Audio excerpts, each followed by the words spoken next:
Welcome back to the channel, everybody. So today we are going to be continuing on with the Paragon series. We're going to be going ahead and taking on the first chapter in chapter 3 of Act 7.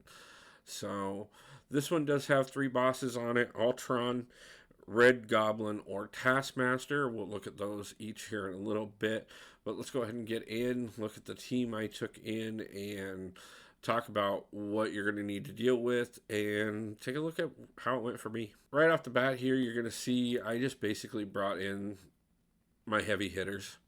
Honestly, could have probably played this a little differently, and honestly, after yesterday, when we worked on the Cavalier series, you're going to see a very big difference between what yesterday's gameplay went like and what today's gameplay goes like.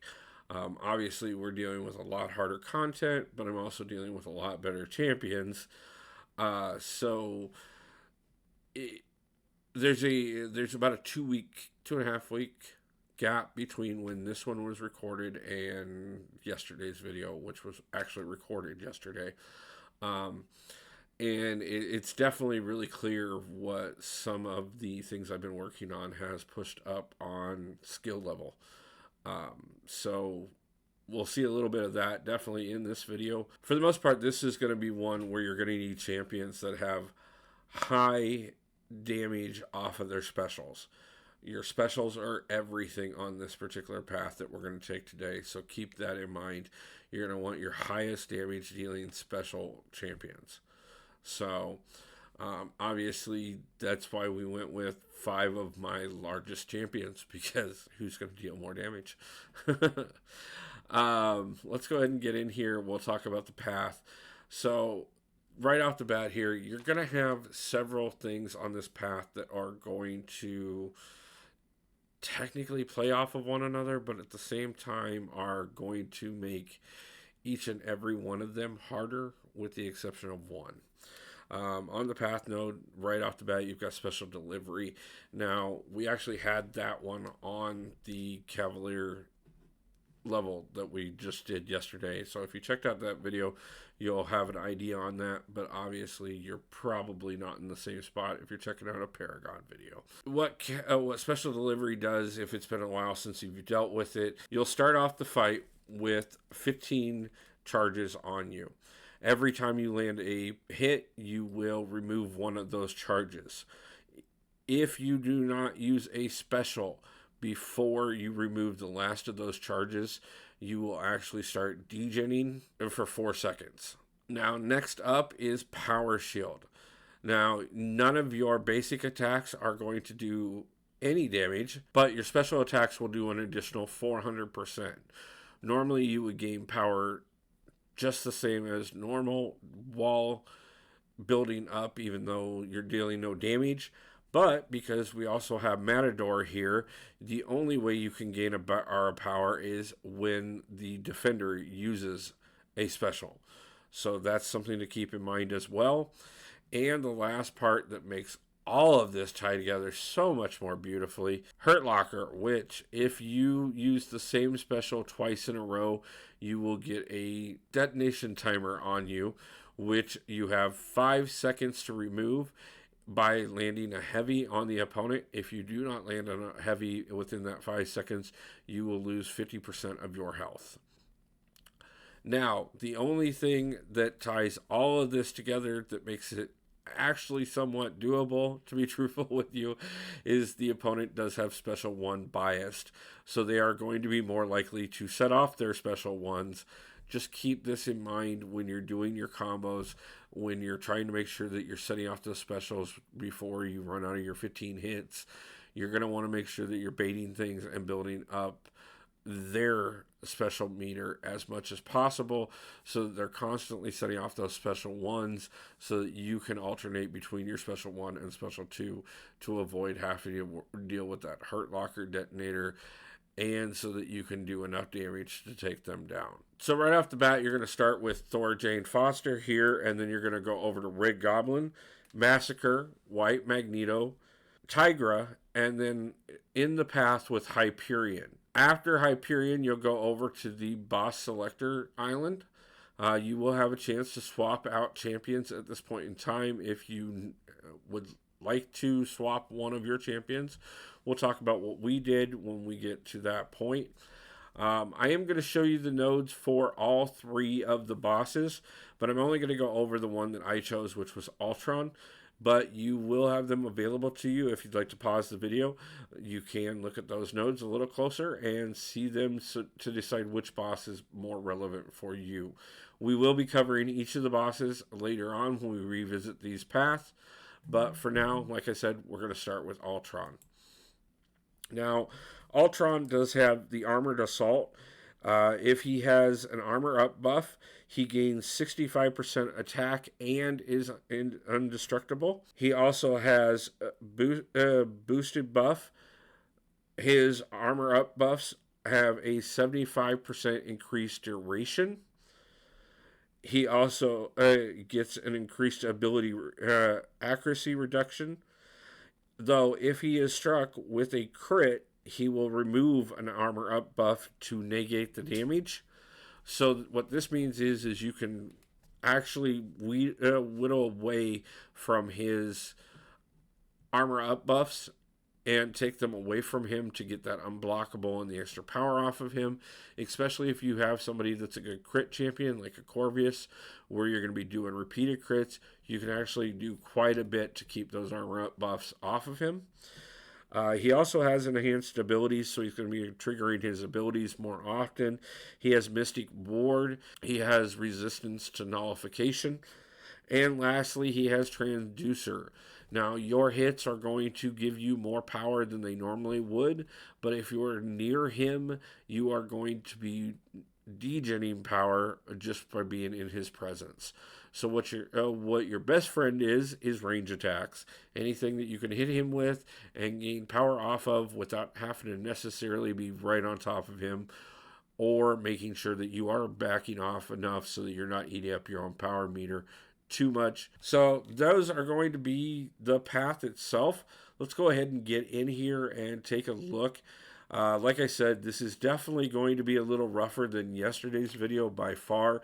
I thought we had a great run with Aegon yesterday on a similar path. Obviously, there's a lot more factors to this path than there was on that one. And these champions are definitely larger than the ones that we were dealing with over there. But we are dealing with a lot larger champions, i.e.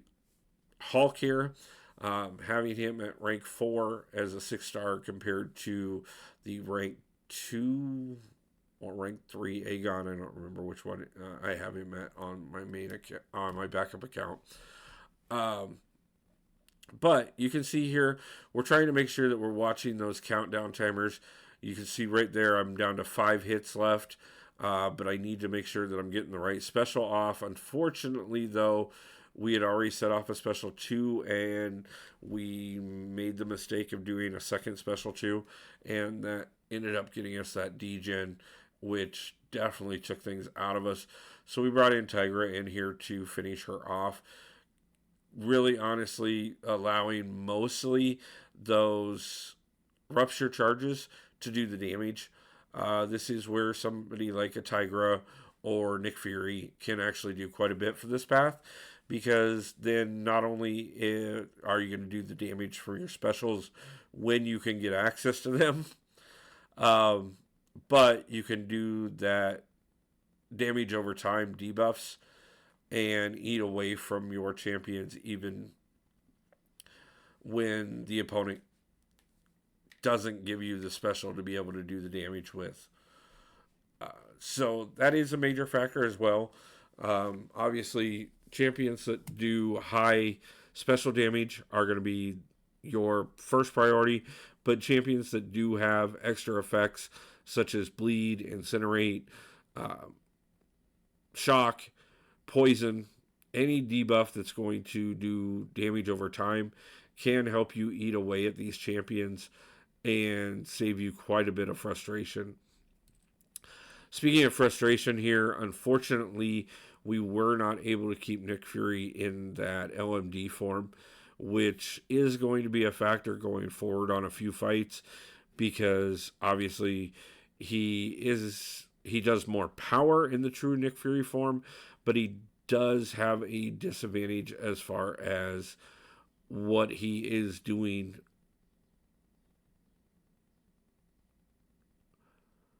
health wise, because he, even if you heal him back up, he's just going to degenerate back down to 30%. And 30% health against some of these guys is not really enough, because it means you have no room for error.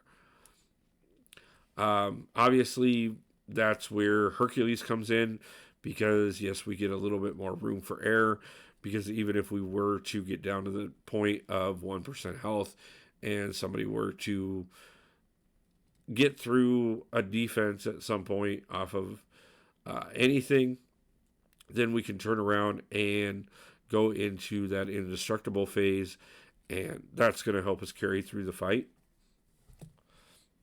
You can see here we're doing quite a bit against Massacre here. Obviously, it's a lot better if we had gotten the parry off there before we went for that special. We would have finished him off. This is one of the things where I definitely talk about the fact that the last several weeks has been a growing period for me on the account.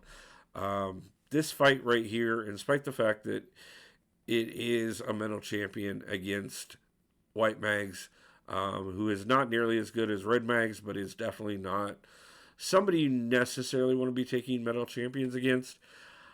I definitely did not use Idum to his fullest potential here. We could have done quite a bit more and won this fight. It was not the disadvantage that it looked like by any means.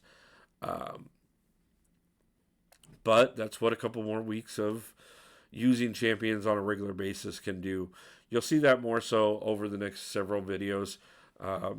We'll be actually recording the next batch this weekend, because we have caught up in the series to the point where, as I said, yesterday's Cavalier video was recorded yesterday, edited, put out, the whole 9 yards. This is the last one that I had pre-batched out. So we will be doing it with the most current champions based off of level up. Obviously, we just had a level up event that just ended. So I do have a few more champions available on the main account that would not have been available if we would have done this 2 weeks ago. So that will be a factor going forward. Improved gameplay will be a factor going forward. And I'm hoping to also spend some time this weekend improving quite a bit more for the channel. There's quite a few big things that are coming. We will be looking at memberships here soon. For anyone who is interested in becoming a member of the channel, that would be absolutely wonderful. Any kind of support you guys give is always wonderful, and I want to thank everyone so much. We have been growing overwhelmingly. Obviously, we broke 500 subscribers this month. We are rapidly approaching 525.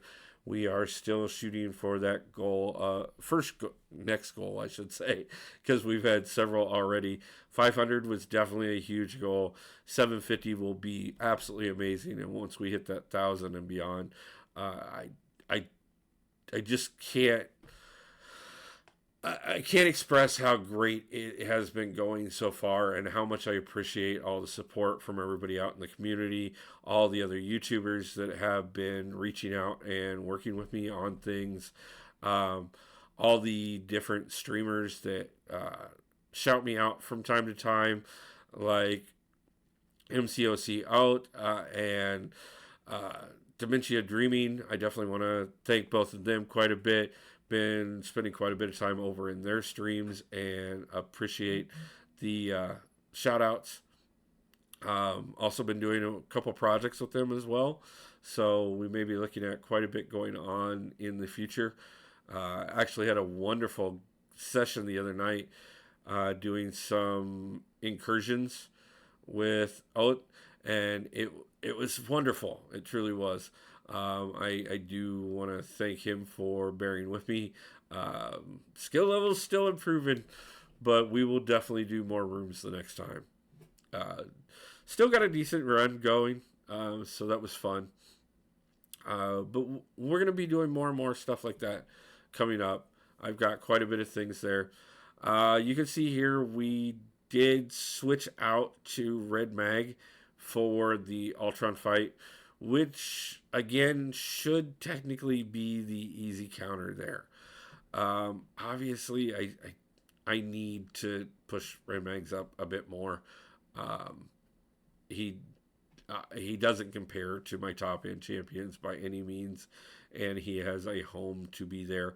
I know that there are plenty of people that, even at the level I have him at, could have done quite a bit more on this fight than what I did, and I commend their skill 100%.